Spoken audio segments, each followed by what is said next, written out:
नारायणपेट जिले में आज कांग्रेस पार्टी को एक बड़ा झटका लगा है। नारायणपेट के सीनियर कांग्रेस कायद और मशहूर एडवोकेट अब्दुल सलीम ने आज अपने हामियों के हमरा टीआरएस में शमूलियत इख्तियार की। नारायणपेट जिला टीआरएस के सदर व मुकामी रुकने असेंबली एस राजेंद्र रेड्डी ने पार्टी का खंडवा पहनाकर इनका टीआरएस में इस्तकबाल किया। इस तकरीब में नारायणपेट बल्दिया के काउंसलर व टीआरएस के जिले कायद मोहम्मद अमीरुद्दीन एडवोकेट, टीआरएस के कायदीन के सुदर्शन रेड्डी, अब्दुल रहमान AR, महमूद अंसारी, अनीस गदवाल व दीगर भी मौजूद थे।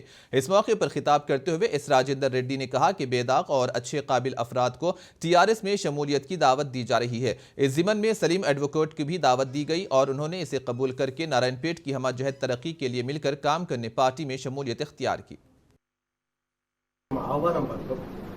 The membership in this party is with invitation.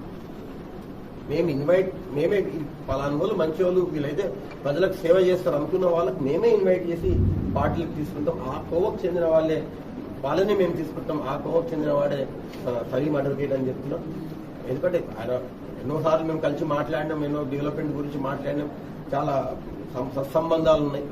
ఆయన కూడా మైనార్టీ లీడర్లు అమీరుద్దీన్ కావచ్చు, లేకుంటే మన మూసా గారు కావచ్చు, లేకుంటే రహమాన్ గారు కావచ్చు, అందరు కూర్చున్నప్పుడు మేము ఎన్నోసార్లు ఊరు గురించి దాని గురించి చర్చించుకోవడం జరిగింది. దీని నుంచి మా పార్టీకి ఒక ఇంకా బలం చేకూరుతుంది. మాకు కూడా ఒక ఉత్సాహంగా అందరం ఒక టీమ్ గా